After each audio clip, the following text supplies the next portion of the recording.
The Steam Deck has been out for about 3 years at this point, and honestly, I think for the right people, I think the Steam Deck is still the device to get right now, but it certainly isn't for everyone. There are tons of people that absolutely should not get a Steam Deck. So today, I want to talk about why I think that the Steam Deck is still a good pick after 3 years, and I have 5 reasons. And on the other hand, who shouldn't pick up a Steam Deck? I've got 4 groups in mind that should absolutely avoid the Steam Deck, and what I think that they should probably pick up instead. I can understand why someone might look at the Steam Deck and think this hardware is 3 years old. Buying it now would be a huge mistake. Steam Deck 2 is right around the corner, isn't it? And honestly, I thought that we would have seen something from Steam Deck 2 by now, but every single time that new handheld hardware comes out, it just doesn't have enough of a performance boost over the Steam Deck to justify the upgrade. Hell, we've even seen rumors that we won't see the next deck from Valve for another 3 years from now. And with tariffs forcing companies to raise prices, note that Valve still hasn't raised the price of the Steam Deck yet. I'm worried it's going to happen soon. I mean, Microsoft and Sony have both raised prices for their hardware multiple times recently in response to tariffs. Now might be the perfect time to buy a Steam Deck. Hey everybody, Bill from the future here. I'm in the middle of editing this video and Valve decided to disrupt my workflow by putting the LCD Steam Deck 512GB edition on sale for 20% off. Now in the rest of this video, which I already had recorded, you're gonna hear me say that I can't recommend the LCD Steam Deck over the OLED deck, and I get into the reasons why later on in the video. But that's when the LCD Steam Deck was $400. The difference between the LCD Steam Deck and the OLED deck normally is $150. And for $150, I think it's definitely worth getting the more expensive version so that you can get the bigger screen and all of the other reasons that I'll say later on in the video. But with the LCD Steam Deck being 20% off, that brings the price all the way down to $320. And that means that we have a $230 price difference between the LCD Steam Deck and the OLED Steam Deck. So for all of the reasons that I recommend the OLED Steam Deck later on in the video, all of that still stands. But if you want to save some money on getting an absolutely fantastic handheld PC, I don't think you can really go wrong with the LCD Steam Deck at a price of $320. You could take that $200+ that you're saving and you could buy an M.2 drive to upgrade your storage. You could buy a case. It comes with a case, but you could also buy a different case if you wanted a different case. You could buy big SD cards so that you could store all of your stuff, and that would be a really good investment. All right. With that out of the way, let's get back to the rest of the video where I tell you all of the things that I had already planned on talking about. But honestly, it depends on who you are and what you play. In a little bit, I'll talk about what I really love about the Steam Deck, but first, let's talk about who I think it's for. If you're tired of being tied to your desk or your TV whenever you want to play a game, the Steam Deck could fit that rounded rectangular hole that seems to be in your life. I think it's perfect for parents, or in my case, grandparents, looking for a way to get just a little bit of gaming done in between keeping your house in order. The deck constantly gives me a way to pick up and play a tiny section of a game during nap time when the grandkids are over.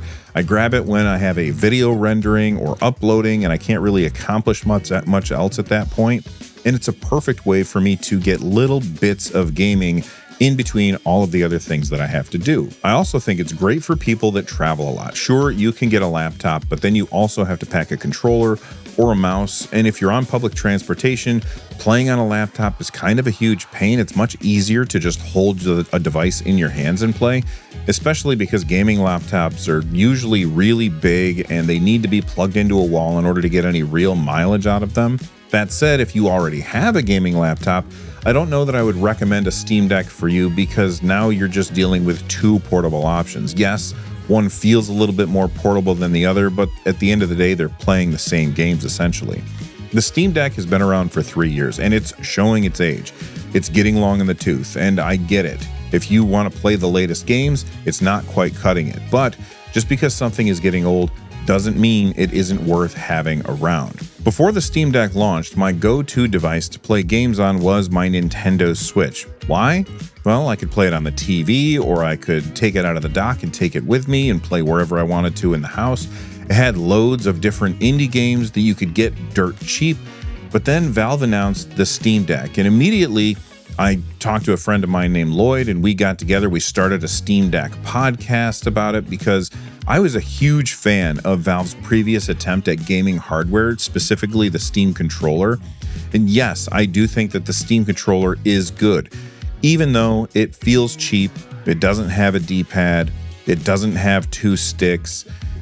But the combination of the hardware of the Steam controller and the software of Steam Input made it my go-to controller on PC for years. So when Valve announced the Steam Deck and I saw that it had those little trackpads on it, the possibilities began to swirl around in my mind, and I knew that I absolutely had to get one. And I'd be lying to you if I didn't mention that I had some delusions of grandeur about what the deck would be able to do, that it would be able to handle all the games that I wanted to play on it. And there are plenty of pain points when it comes to running certain games on the Steam Deck, but Valve and Code Weavers, when they made Proton, they cooked. And for the most part, my library runs on SteamOS just fine. It's not perfect, but mostly it's great. My favorite thing about the Steam Deck has to be SteamOS itself. I love that it's a controller-first experience. I don't like using a mouse and keyboard to play games. Once I quit playing World of Warcraft for the 11th time, I pretty much switched over to controller only, and I really haven't looked back. I know that mouse and keyboard is better and more accurate when it comes to precision, but I'm not a competitive gamer, so I'm like Tommy Lee Jones in The Fugitive. I don't care. The fact that I only very rarely have to go into desktop mode is amazing. I know that Microsoft is working on their controller-first experience, but I have my doubts that they will actually pull it off. I hope that they do, because competition is always good, but I'm skeptical. Of all of the handhelds that I've used in the past few years, Steam Deck is still the king of comfort. It's big, no doubt, but it's no bigger than all of the other ones. The rounded corners and the placements of all of the controls is nearly perfect. Valve could have made the deck way smaller and more portable, but instead they decided to focus on ergonomics, and I love the fact that both of the thumbsticks are on the top of the device. The Wii U did the same thing on that system, and it was incredibly comfortable to play. I'll never understand why Nintendo moved away from that. Reaching my thumbs over the controllers to hit the buttons on the Switch or Switch 2 is incredibly annoying, and I don't like why Nintendo did that. I get what they were going for, but I still think it was a mistake.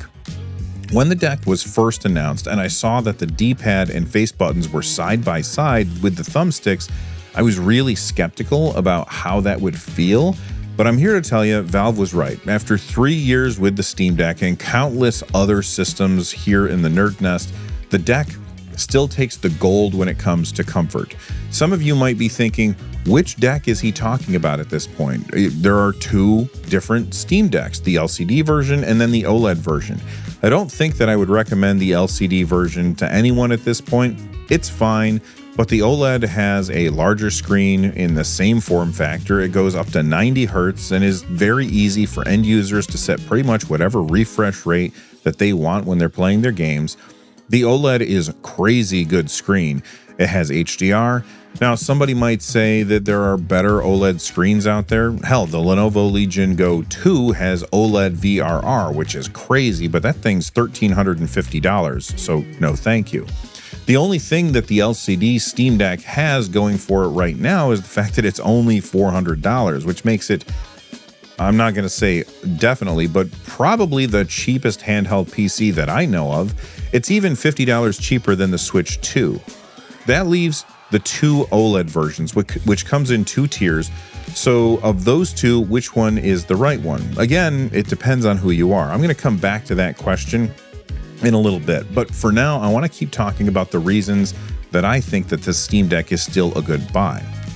This is going to sound weird, but I don't think that Valve's best product is the Steam Deck. I don't think it's their VR stuff either. Hell, I don't even think it's most of their games. The single best thing that Valve has ever made, in my opinion, and the number one reason why I was interested in the Steam Deck in the first place is Steam Input. Steam Input lets you take games that otherwise would never be playable with a controller and lets you play them with a controller. As I said before, I'm a controller first player. It's the reason that I think the otherwise kind of laughable Steam controller, which I love, is great, because Steam Input lets you do whatever you want with it, but it isn't without its downsides. Sometimes Steam Input is a little bit opaque and hard to understand. Sometimes it behaves in ways that confuses me. Hell, I have lots of videos where I talk about how to use Steam Input, and I still cannot figure out why in God's name anybody would use a hotbar menu in Steam Input, yet it's still in there, and you can do it if you want. I can't figure out why you would. Steam Input is also on every device that has Steam, but Steam Input on Steam Deck marries the hardware and the software so well, it's hard to imagine having a Steam Deck without those trackpads, without capacitive thumbsticks, or the extra buttons on the back, and all the other things that go together like peanut butter and chocolate. And the best thing about Steam Input on the Deck is that it just keeps getting better. Hell, in the most recent patch notes that Valve put out, they added the ability for you to set joysticks as a D-pad with analog controls so that you can use the sticks to control analog triggers. Now, why in the hell would you want to do that? I'm not sure. I suppose you could use it to bind up on the right stick to be the right trigger for an accelerator in a racing game, and then down on the right stick would be your brake in the racing game, which I've done, and it's kind of cool, but we also have those triggers right there. But there's 1,000 things that we've never thought of, and I guess my point is the Steam Input lets you take your console and make it your own. And it isn't just about the console. It lets you take each game and make it your own. And it's another reason that the Steam Deck is just fantastic and my go-to device whenever I have a spare few minutes I want to play a game. Remember before when I mentioned that Nintendo Switch was an indie monster? Well, if it is, then Steam Deck has got to be Indie Godzilla. I used to have a podcast all about Nintendo. It was called Nintendo Switchcraft. And on that show, I would always cover Nintendo Directs and the Indie World showcases. They always had games that they were showing off that were unique and interesting. But once I got my hands on the Steam Deck and I started to migrate back towards PC gaming, as a result, what I started to notice is that every time Nintendo put out one of those indie showcases, all of the games, almost all of the games that they would announce were already on Steam, with very few exceptions. It was then that I realized that Steam was where the indie games have been thriving. I didn't know before because, number one, they don't really advertise that kind of stuff, and two, my computer was just for World of Warcraft and not much else.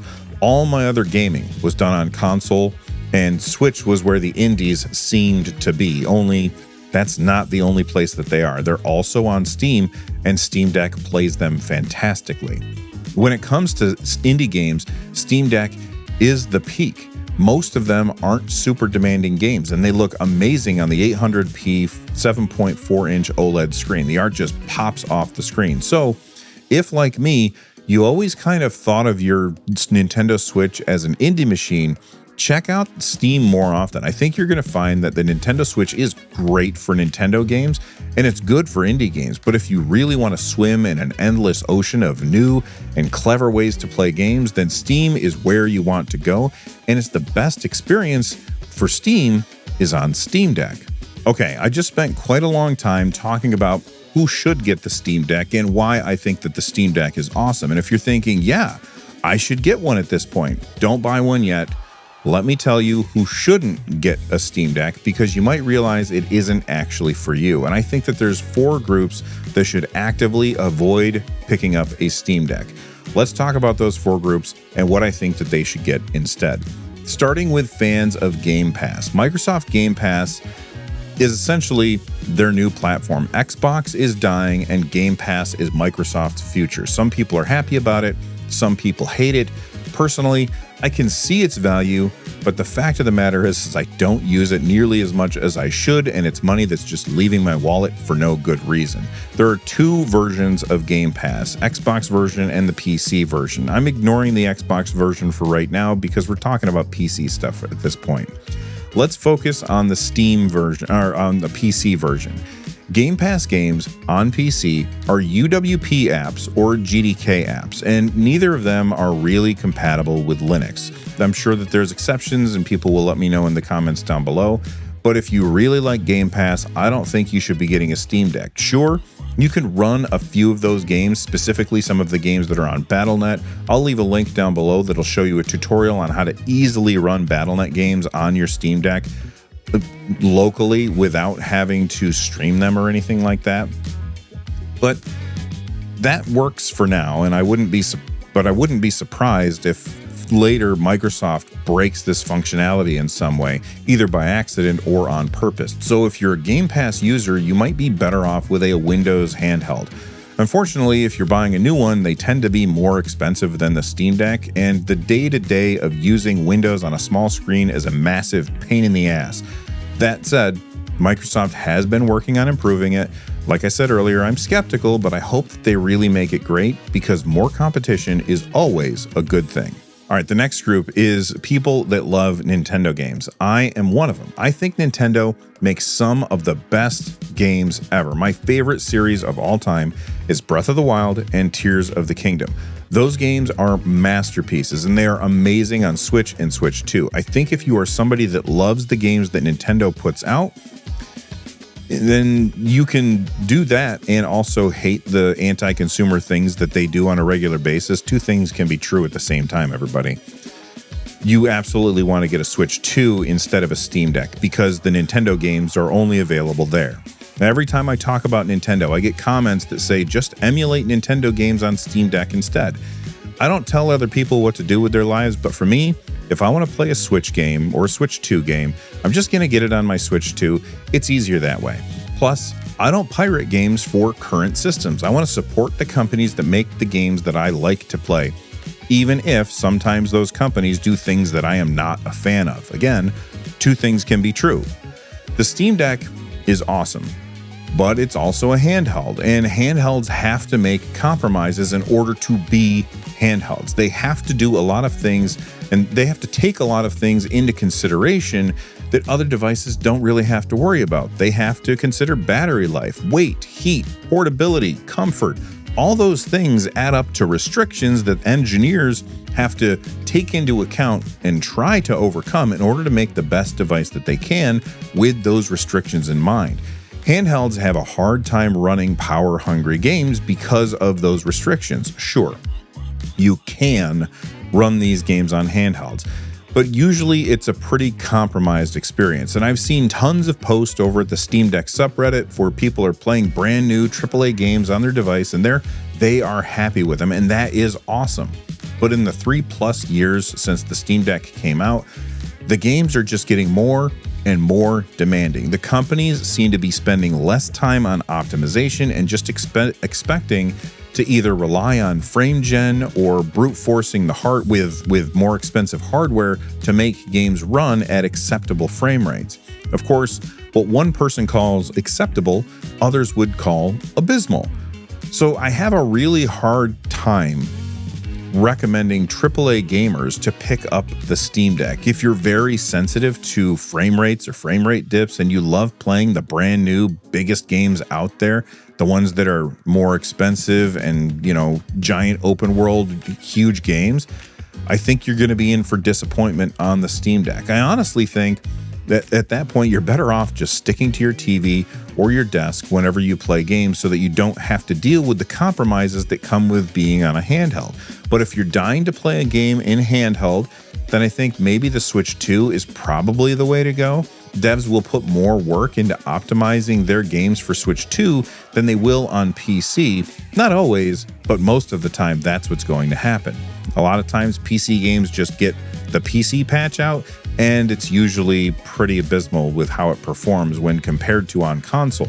Not because the PCs aren't powerful enough, but because you can't optimize for everybody's different hardware, if that makes any sense. The last group of people that I think should avoid the Steam Deck are people that play online games a lot. Right now, one of the biggest roadblocks to SteamOS, to playing games on SteamOS, is the fact that it's Linux. And right now, a lot of companies that make multiplayer games rely on anti-cheat software or DRM that could probably run on Linux through Proton, no problem, but the companies block it because it's easier to block it than it is to support yet another platform. If the games that you want to play use anti-cheat or always on DRM, you're going to be in for a very frustrating time, which sucks because no amount of anti-cheat has ever actually stopped cheaters. They're still constantly out there ruining everybody's fun. But now, in addition to the assholes cheating, you have companies trying to run their horrible anti-cheat software in the background on our computers, which is something I've never, ever been a fan of. But if that software is not a deal breaker for you and you still want to play those games, then I would just get a Windows handheld instead. The anti-cheat will run on a Windows handheld, the DRM will also run, and sure, you might get your computer hacked because you gave kernel level access to some company and they didn't protect you very well, but at least you can click heads and be the winner in a multiplayer game. If you're getting a Windows handheld, I think that my go-to is probably the Lenovo Legion Go S. Just make sure it's the Z1E version or the ROG Ally X, which also runs on the Z1E chipset. If after watching all of that, you're thinking, you know what? I think I want to pick up a Steam Deck. Which one do I get? Well, I think it depends on what you like. First of all, the OLED is so much better than the LCD. I wouldn't recommend the LCD to anybody. If you already have the LCD, I wouldn't upgrade to the OLED. But if I were going to buy one today, I would absolutely get an OLED. So now you have two options. You have the 512 gigabyte version, which comes in at $549, or the 1 terabyte version, which comes in at $649. The big difference between these is obviously storage size, but that should not factor into your buying decision at all. The Steam Deck is moddable, and it's stupidly easy. You can buy a cheap NVMe drive to replace the one that's already in the Steam Deck. I will leave affiliate links to the ones that I know that work down below that like button, or you can just use SD cards. Again, links down below. The real question is, do you want a matte screen or a glossy screen? The more expensive 1 terabyte Steam Deck has more storage, but it also has a matte screen. A lot of people say that the matte screen ruins the look of the OLED. I can see why they would say that, but to me, it doesn't really bother me. I think that the matte is good because it reduces reflections, but they're right, it doesn't look as good as a glossy screen. I think that really only matters, though, when you're looking at them side by side. When you're just playing a game, it kind of melts away and you forget about it. So if you want the deepest, darkest blacks possible on your screen, then I would get the cheaper one. But if you want to fight back against reflections, I think you should probably get the more expensive one. But also keep in mind that if you do get a screen protector and you put it over that matte finish, the matte finish goes away and you may as well have saved money on the cheaper one anyway. But thank you so much for watching. Perhaps you want to check out my podcast, which is on screen right now. From the NerdNest, I'm Bill. Thanks for watching, and stay rad.